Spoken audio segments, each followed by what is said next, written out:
10:30 a.m., July 18, 1980. This is my second interview with her. Now them boys over there. Start out by telling me what kind of work you did when you first came to Muncie. No kind. Advertise. Advertise what? Pretty clothes and silk hose and diamond rings and things. That's all. I was an advertiser. Miss Catherine was still working where she is now. And all I had was 4 years old. I'd been working, but I still would have went and get down to Kentucky and saw a man had all these kids I'd raised. And so that's when you met your husband down in Kentucky? No, that wasn't the first time I seen him. I seen him when he was in Richmond marrying off of hard trucks. See, my husband was older than me. That's really got a kid. Okay. How many children did he have? 6. And how many children did you and him have? I didn't have any. You never had any children? No, I was just what you call a sheep fam. That's all I was. See, I was raised with the Arab boys. Some Arab boys raised me and dressed me beautiful. Advertising rich people. That's the reason I do this show. Didn't you tell me last time that you used to do, sell door-to-door products? I did. Lucky heart. That's what I done when I come here. Well, that's what I just asked you. What kind of work did you do? Well, to me it wasn't no kind. I was riding with my sweethearts, the rich doctors. What doctor was that? Any of them that had money enough to dress me. I'm an advertiser, a style advertiser. Now, that's where I fool the folks from here. Now, I come here, and Miss Catherine tell me, now, honey, what tickled me, child? She tell me, now, don't you get lost. Just as soon as she come here and leave her, Mr. Leroy leave her about 5 o'clock. That's the reason I never did any work. I go out there and plan it out, and I started over there with Will Smith and the racehorse reading. Well, he knows me ever since he's been a kid. That's the reason I told you. I wasn't the type of person that ever worked. Because the biggest thing I did, I got on the truck with Louis Wilson and rode into Cincinnati, someplace with a truck with a lot of them. But about $1,400 to $1,500 in my pocket. But so did these men give you money? They didn't have nothing to give them because they had to cut wood or something. They do it themselves. They was lucky when Daddy let them ride. I knew I was a fine. Hey, what happened in the lady up there had cancer? No, his first wife died with cancer. But when I came back, no, I didn't know. What about the mortgage people? This went out there, and she gave it away. And his wife gave it away to Mr. And so his wife, Catherine, said I made them some jam, and she kept this jam and gave all of her children some. See, I was never a person who was still. I'm not the type of person who stays still no how. How far did you go in school? Went as far as I could go. That's the reason I got out of high school. I graduated. I was out of high school when I was 14 and a half years old. I was just a scholar.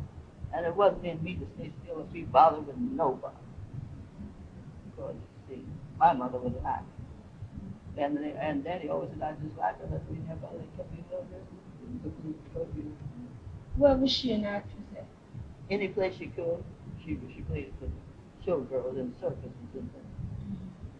What did your daddy do? He was a 1,400-acre rich boy. Wasn't expecting me to do that. But what did he do? Did he farm? Yeah, he farmed. California. About 4,000 head of Black Angus cattle. Where did he live? Lived in Texas and all over the world.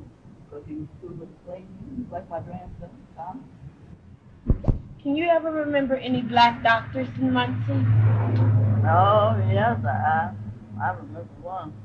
What was his name? The rest of that fellow was out there on board the staff doctor. Doctor who? Sylvester Brooks. Brooks? And his wife, the nurse, and she was a head nurse out there too, as I told you. What was her name? Well, I never did pay that much attention to her because I'm not the type of person to pay no attention to nobody. How, back when you first came to Muncie, what were a lot of people dying of? What was the major cause of death? I don't know what the major cause of death was. I didn't know anything.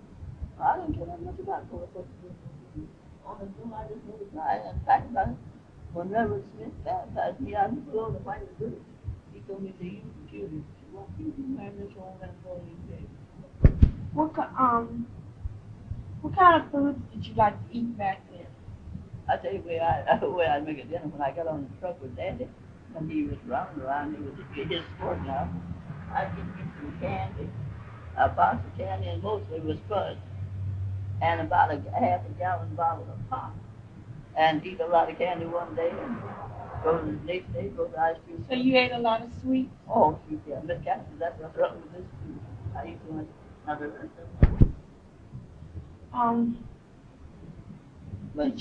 Did you grow your own food when you moved here? No, because when I moved here, I tell you what I done. I didn't do nothing but visit around here with these little sports. Because, I was a pretty good band.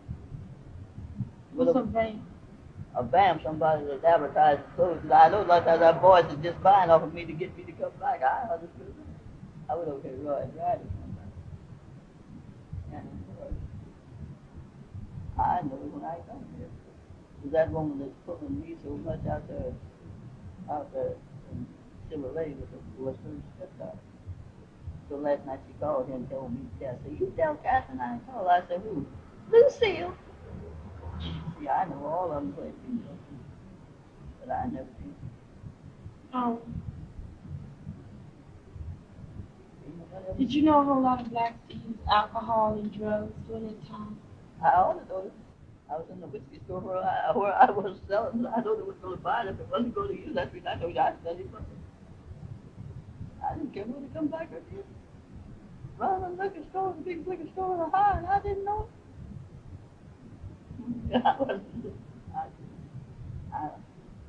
So I went up street here one day for a birthday of living with this very home.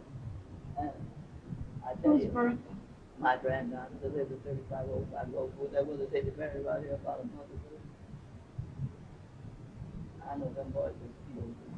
And I knew the right that on the boat, so they called me and they said, "I'm leaving." And I said, "Yeah, but I bet he's going to New York." Well, I said, "Like, he's out someplace in the D.C. and I know Jonathan over there."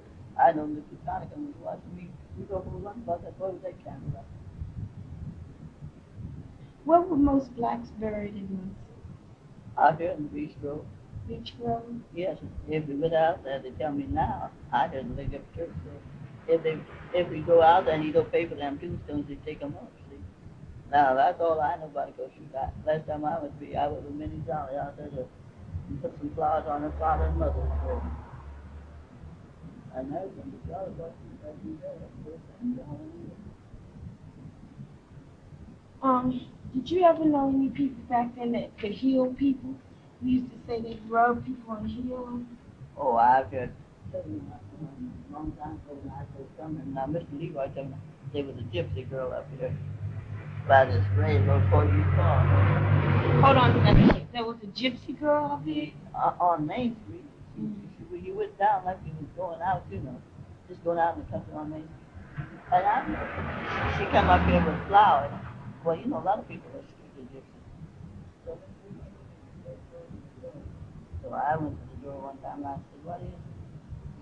She said, "I don't believe in fortune telling." But my grandmother was a fortune teller. I was telling her, I never was. Just like that. I called him just one day here. I had about 5 pounds of cane. I go, "That boy over there, which I knew he would know when she can get at me. I was going to get some kids from him." And he said, "You come on back here." And I said, I looked at Delta Thursday up there, and I looked over to her because I know her husband and used to take care of that Iron Mountain Street over there. When did you get married? When I got married in 1922. 1922? Right here in Muncie. In Muncie? Where at? At City Jackson. I was right in front of Mo Buffalo. Did a preacher marry you?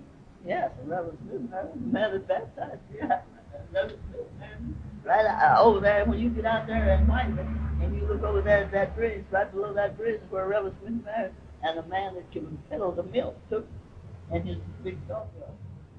How did black people feel about getting divorced back then? Fact about it, if you ask me the truth, I never figured half the people lived in Muncie who ever was married, girl.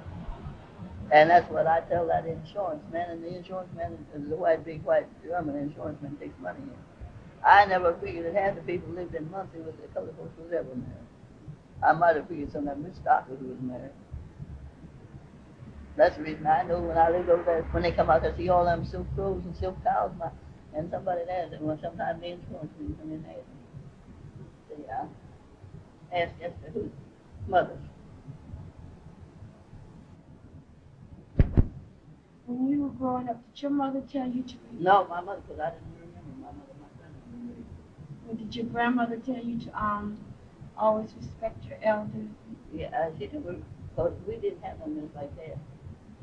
She tell me, if you go to Sunday school, you let me. And she called me when I got Sunday school. I called her, and I never did nothing. She told me, "You got to run."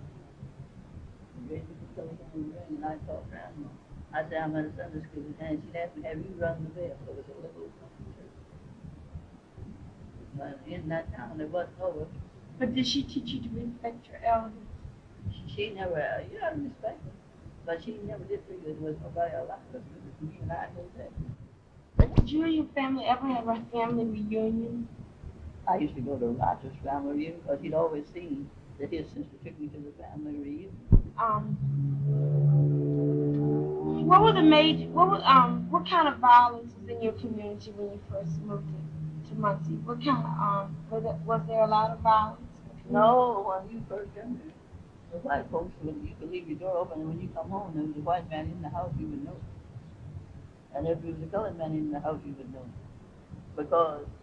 And if the white folks didn't visit you, a lot of people was the person that mattered, because it was. And when I first come here, the sheriff would never hear tell of colored folks being, well, the sheriff thing, well, you know, they would go around and see all the colored people want to know what that boy done to get in jail. Now, every night that somebody gets in jail. But what about back then? Was there a lot of crime back then? What kind of crimes were blacks committing? The biggest crime blacks committed is getting children and didn't want to marry these girls. That's the biggest time I ever knew anything about it. Because I know she had TV. Because did a lot of people have TV back then? It had some of everything in the better classes. And the fact about it, only these girls that with these boys took up some man, like, William Jr.? Yes, Natalie got that stage. It was her son. And it was going with Henry Crawley. Henry Crawley still lives. Henry Crawley? Crawley, yeah, out there in White. And it was Ed Kurtz that the undertaker up there died and tried and like done everything about it. See, I know the Kurtz was popular. What about black policemen? Were there a lot of black policemen back then? That's the way I bet George Steele. I got all the come here one time about Christmas time. And I had on a fur coat and I was wearing a fur coat. I told you I was all right. And yes, you see, I was going down on 2nd Street. 2nd Street, right where that woman from yesterday that Aunt Lulu without the sleep. Over here. So, just he said to me, he said, where are you going? I said, send them on business like you are. I said, I know they were on the detective force. I said, I'm sending them on business like you ought to be when they put you on the detective force up here at Ball. That's just the way I answered. I wasn't over 14 years old. See, I told you. I had a whole lot of questions on it from my family. One of my grandmothers told me one day, they didn't talk too much, say you love it, I never see you. Who were the hoodooers in there? I don't know. Because I didn't go visiting, they didn't even visit me. Did you ever hear of the red light district? That was what we was in the red light district. Over there on First Street wasn't nothing but a red light district. What did we go one day in here, 3 or 4 great big police stand, 2 white police, and they asked me this, did you ever know anything about James Sullivan? Who's James Sullivan? He did now, but he was the boy that shot a policeman right behind my mother's house. That's exactly what I said, James Sullivan? I said, no. I said, why? Did he come from Tennessee? Mm-hmm. These police actually real big. I said, how big is he? He's a small fellow. Where was it that he got shot? Well, you see, when I come here, people like Puss Miller, the woman that Mary Miller was living with, she done lived in, you know, women that kind of run sly sporting houses, but they have a whole lot of folks that give them a good name because she really knew to people. What was her name? Her name was Mary Miller. That's what she went by. But I know when she comes. And she used to have a sporting house? But But were there women who worked in her house? no, just take a man, a woman, or whatever. You don't have to be married. You just go down there and a bed. You have a bedroom and all like that. Kitchen to cooking. Eat when you got ready. Gamble when you got ready. Whatever else you want to do when you got ready. That's all I know.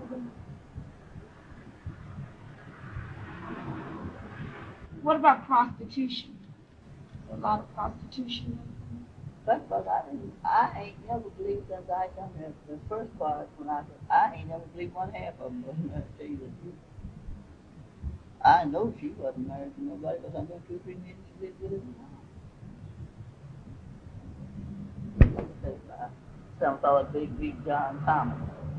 He come to me and said, I want you to cook me 1 pie, lemon custard and a cream custard pie. I said, okay, sir. Because I was always nothing. So when he come home, he acted like he thought the lemon pie was sour. I said, I ain't wanting one. I said, I would have ran around over there. The barefoot is right behind barefoot. See, all them icing boys that I was getting to me was the barefoot. And that's the reason I say Oliver and the lady over there, my aunt, Mr. Levi, preached the funeral. And all she preached was about what religion, how she stuck with it. See, I knew Oliver was stealing chickens all the time when he come to church. And I'd go down to Bill Ann Ison, and I'd get, bring enough lard from here when we come from here, when we sit down, take a 50-pound can of lard home with me, and maybe 100 pounds of sugar, because my cousin down there in this was running the place. Do you think that black people have more pride in themselves today than they did in the old days? Yeah, because in the old days, all of them had to work. That's all I know about it. Everybody had anything. If you had a horse and buggy, you had to work to pay. If you bought a horse, you had to pay for it. And a good horse, a good price, $200, $150, $95 of a plug horse. But now, every one of these color folks got a car, and you don't know whether he got a dime on it. They might be working for some man working with it. When you were growing up, did you ever read such papers as Chicago Defender or Indianapolis Recorder? Or I tell you the truth about it. From the Chicago Defender and the Kentucky Herald. I mean, what? No, it was Indianapolis. It's where I Indianapolis Herald? Yeah, that's where I got that mess of wanting to be a lecturer. Mm-hmm. I want to do something I can stay in the So you started doing advertisement in there. Mm-hmm. Did you read these papers? You took Yeah. these papers? Okay. So how do you feel about being called black today? Well, I don't think there's no difference in color, taste, or color. It's what you are and what you have and what you do. Because if you live in here and know these people, they'll all know what you're doing. So you don't mind being called black? I just be called black and white because I know this one white and I fight about it. I ain't never been very anxious about that. About what? About the white person. I just died of that. In the old days, did you ever hear anybody ever talk about Africa? Africa. That's the first thing we got a fight over. It was Warren Brown. He was a school teacher. And see, he was drafted for the Army. And they had all these pictures before they drafted him. They had all these pictures up in the New Paris High School. See, I was a senior. A girl in this high school named, this girl was born in Georgia. Rosella Gill. And Miss Gill and Miss Love didn't like the idea. So every time, he'd give her. So one day, she was high-tempered, and I told her, I said, you want to do that? She wasn't going to pick on us. I said, I think they'll have a hard time picking on me. So Mr. Vaughn said to me, the big boy said to me, what was wrong in the basement? I said, ain't nothing wrong. And of course, Miss Love didn't like what I said. That was And I said, she just talked too much. And she called some of them children down there, white pets. And they told me, said, you want to go upstairs and talk to the principal? I didn't mind going up there and talking to Mr. Coleman because I took that up Mr. Coleman. Mr. Coleman used to help me in my French class until I got to be an E plus. Mr. Coleman said, whatever you do, that's the truth. And he said, you hear that? I said, yes, sir. And I said, well, I said, she's just like the lady that's raised me. He said, I said, yeah. They live over there on my Uncle Sam Wolf's farm. He said, well, that's right. How do you think black people feel about working with and going to school with white people? I don't think they should be, and I don't think the white children should ever got that, and the colored folks ever either. Because fact about it, I think a school is a school, and you go to school to get an education. And all this other mess that these colored children do, and they're just like this bus driver. Now, if you sit here long enough, if I had at least a good half an hour, you see in the afternoon, sometimes that bus driver don't have nobody on but the driver. And maybe you see them, and with a colored driver taking back up here to get it fixed over, because these buses going along here ain't working, they can let far. And if you're a senior citizen, you can ride for 15 cents, and I'd rather walk to town, just to take the shortcut I know and read the town while the bus comes by. When you were young, did you ever have a black doll, baby? I used to sell colored dolls. That's really these little colored just right here. You know, we used to have some colored dolls, you know, these little woolly head dolls, you know, and then we'd have one with a black fur. And see, and that lucky heart up to that, and you could get one for $1. I get a little bit of one, so all these little colored. Every time I would go someplace where there was 2 or 3 girls, well, that's the first thing I'd say, I was a colored doll. Did you ever have one yourself? Did your grandmother ever give you one? Yeah, I was a colored doll. In the old days, how did black women beautify themselves? Did they wear makeup and wigs? Well, yeah. Well, some of them wore wigs because I had an aunt that didn't even have no hair. You know, just, you know, about like a man with short hair. And I used to sell her a wig about every 6 months. What about makeup? I don't know what kind of makeup was she did. And when I would go to her house, and see, she'd always say, well, I'll take $10 for anything you sell. So she'd get all different deep colors of makeup, all kind of lipstick and all that. How do you feel about what you've accomplished in your life? Well, I don't feel bad about it. Because the fact about it, if I hadn't stayed in the colored race, I know that I never would have gotten over it because the white folks would have been just like they did about Marcus. And I see Marcus is out there now. I'm up here at this mission. The police kept him up there for about 3 years. And Esther called up there at that mission and said, I want Marcus home for the night. She said she couldn't head nurse at the Block's hospital. By night, he was home for a night. Come around here and have a meal. What is the mission? It's right up here, the place where they take people that ain't got no home. See, but I know the police force too. How do you feel about living in America today? I'm satisfied with America, but what I figure, American people ought to be just like every other people. They're just human beings. And wherever these folks are at, they ought to let them live in peace and set up firebombing them and murdering them and shooting them and killing them, because we all just human beings.